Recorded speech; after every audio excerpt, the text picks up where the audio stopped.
السلام علیکم ورحمۃ اللہ وبرکاتہ۔ دوستو، آپ کا میرے چینل انٹرنیٹ فروغ ادب میں خیر مقدم ہے، خوش آمدید ہے، موسٹ ویلکم ہے۔ آج میں آپ کے سامنے آپ کی خدمت میں NT UGC NET JRF paper 2 subject Urdu most important points اشتراکیت کا امام مخدوم محی الدین کی حالات زندگی اہم نکات لے کر حاضر ہوا ہوں۔ تو آئیے بلا تاخیر شروعات کرتے ہیں۔ Let's start now. Makhdoom Mohiuddin اشتراکیت کا امام۔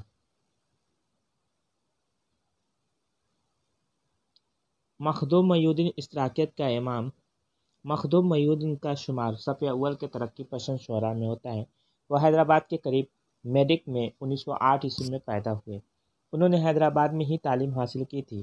یہاں کے ایک کالج میں انہیں لیکچرشپ بھی ملی، لیکن انہوں نے جلد ہی ملازمت کو خیرآباد کہہ دیا اور تنظیمی سرگرمیوں میں مصروف ہو گئے۔ مخدوم بہت ہی ذہین اور کھلے ذہن کے انسان تھے۔ انہیں بچپن سے ہی مطالعے کا شوق تھا۔ دوران طالب علمی انہوں نے مارکسزم کا گہرا مطالعہ کیا تھا اور اس کے قائل ہوتے چلے گئے۔ ان کی نوجوانی کے زمانے میں ترقی پسند تحریک کا باقاعدہ آغاز ہوا۔ سن 1936 میں ترقی پسند تحریک کا باقاعدہ آغاز ہوا تھا۔ تحریک سے نظریاتی ہم آہنگی کے سبب مخدوم اس سے وابستہ ہو گئے۔ انہوں نے حیدرآباد میں ترقی پسند مصنفین کی شاخ قائم کی۔ ان کی شاعری میں جمالیاتی اور خوشگوار احساس موجود ہے۔ انہوں نے عشقیہ اور رومانی نظمیں پورے جوش و جذبے کے ساتھ لکھی ہیں۔ محبت کی چھاؤ، نالہ حبیب، انتظار، سجدہ، نورس وغیرہ اس کیفیت کے اظہار کی مثالیں ہیں۔ ان کی عشقیہ نظم طور کا ایک بند ملاحظہ کیجیے۔ دلوں میں ازدحام آرزو لب بند رہتے تھے، نظر سے گفتگو ہوتی تھی، دم الفت کا بھرتے تھے، نہ ماتھے پہ شکن ہوتی، نہ جب تیور بدلتے تھے، خدا بھی مسکرا دیتا تھا جب ہم پیار کرتے تھے، یہی کھیتوں میں پانی کے کنارے یاد ہے اب بھی۔ کے سیکرٹری 1940 میں چنے گئے تھے۔ مخدوم نے کل ہند کانفرنس کا اہتمام 1945 میں کیا تھا۔ مخدوم 1952 میں عام انتخابات میں اسمبلی اور پارلیمنٹ دونوں کے لیے امیدوار تھے، لیکن الیکشن ہار گئے تھے۔ مخدوم مجلس قانون ساز آندھرا پردیش میں اپوزیشن لیڈر 1956 میں منتخب ہوئے تھے۔ مخدوم تلنگانہ تحریک کے ہیرو تھے۔ دوسرے کمیونسٹ قائدین کی طرح انہیں بھی 1951 میں گرفتار کیا گیا تھا۔ مخدوم نے شاعری کی ابتدا جامعہ عثمانیہ میں BA کے طالب علم کے زمانے میں 1923 میں کی تھی۔ مخدوم کی پہلی نظم پیلا دوشالہ ہے اور پہلی مطبوعہ نظم طور ہے، جو رسالہ ایوان مدیر مجنوں گورکھپوری میں جو رسالہ تھا ایوان اس کے مدیر تھے مجنوں گورکھپوری میں 1933 میں شائع ہوئی تھی یہ نظم۔ مخدوم نے شاعری میں کسی کی شاگردی اختیار نہیں کی تھی۔ مخدوم ترقی پسند تحریک کے نمائندہ شاعروں میں سے تھے۔ مخدوم نے قحط بنگال پر بنگال اور تلنگانہ تحریک پر تلنگانہ نظم لکھی تھی۔ مخدوم کی مشہور نظمیں چاند تاروں کا بند، حویلی، ٹور، انقلاب، انتظار، اندھیرا، ملاقات، ٹوٹے ہوئے تارے، بھاگمتی، موت کا گیت، قید، سجدہ، رقص، لخت جگر، شاعر، جوانی، احساس کی رات، جنگ وغیرہ وغیرہ ہیں۔ مخدوم کی مشہور نظموں میں چاند تاروں کا بند، حویلی، ٹور، انقلاب۔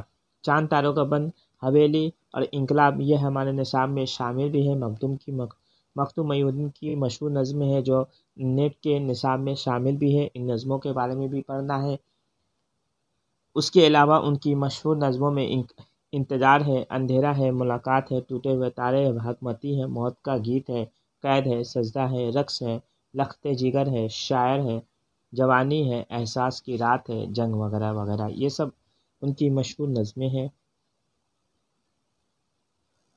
ساتھ مخدوم کے ذہن اور موضوعات میں بھی تبدیلی آتی گئی۔ ان کی نظمیں رومانس سے انقلاب کی طرف کوچ کرنے لگی۔ انہوں نے اپنے نظریے کو عام کرنے اور عوام تک اپنا پیغام پہنچانے کے لیے انقلابی نظموں کا سہارا لیا، جو پورے جوش و خروش کے ساتھ جلسوں اور جلوسوں میں پڑھی اور گائی جاتی تھی۔ آتش کدہ، قمر، سپاہی وغیرہ ان کی ایسی ہی نظمیں ہیں۔ گر رہا ہے سپاہی کا ڈیرا، ہو رہا ہے میری جاں سویرا، او وطن چھوڑ کر جانے والے، کھل گیا انقلابی فریرا، جانے والے سپاہی سے پوچھو وہ کہاں جا رہا ہے۔ نظم سپاہی کے یہ چند اشعار تھے۔ مخدوم نے عام روش کے مطابق ابتدائی دنوں میں رومانی شاعری کی، لیکن جلد ہی انقلابی شاعری کرنے لگے۔ مخدوم بنیادی طور پر سیاسی آدمی تھے۔ ملازمت ترک کر کے کمیونسٹ پارٹی میں شامل ہو گئے۔ اعتدال اور سنجیدگی مخدوم کے کلام کی خصوصیت ہے۔ ان کی نظموں کے موضوعات میں عموماً مزدوروں کی زبرخوالی، نچلے اور دبے کچلے طبقے پر مظالم و بربریت، ان کا استحصال وغیرہ شامل ہوتا ہے۔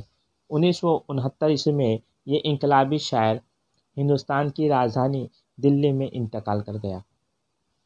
یعنی 1908 میں پیدا ہوئے اور 1908 میں یہ انقلابی شاعر کا انتقال ہو گیا اور دلی میں انتقال ہوا۔ ان کا بہت ہی مشہور شعر جو آپ کو بھی یاد ہونا چاہیے، حیات لے کے چلو کائنات لے کے چلو، حیات لے کے چلو کائنات لے کے چلو، چلو تو سارے زمانے کو ساتھ لے کے چلو۔ مخدوم محی الدین کے کارنامے۔ سرخ سویرا مخدوم محی الدین کا پہلا شعری مجموعہ ہے۔ گل تر ان کا دوسرا مجموعہ ہے۔ بساط رقص ان کا تیسرا مجموعہ ہے۔ ان کا کلیات بساط رقص کے عنوان سے 1966 میں شائع ہوا۔ تو دوستو، میں نے مخدوم محی الدین کے متعلق اہم نکات آپ کے سامنے پیش کیا۔ امید کرتا ہوں آپ نے اس سے کافی استفادہ کیا ہوگا۔ اگر میری اس ویڈیو سے آپ نے استفادہ کیا ہے تو میرے چینل کو سبسکرائب بھی کیجیے، لائک کیجیے اور ویڈیو کو زیادہ سے زیادہ اپنے دوستوں میں شیئر بھی کیجیے۔ اور آج کے لیے اجازت دیجیے۔ اس سے پہلے میں نے موک ٹیسٹ کی کئی پارٹس ویڈیو بنا دی ہیں۔ 82 ابھی موک ٹیسٹ جو 82 چل رہا ہے، آپ اس ویڈیو کو دیکھیے اگر آپ UGC نیٹ کی تیاری کر رہے ہیں۔ اس کے علاوہ اگر آپ کسی بھی کمپٹیشن کا ایگزام دے رہے ہیں تو اس کے متعلق بھی میں نے ویڈیو بنائی ہے، وہ بھی آپ دیکھ سکتے ہیں۔ تو آج کے لیے اجازت دیجیے، اپنے دوست توفیق انصاری کو اللہ حافظ۔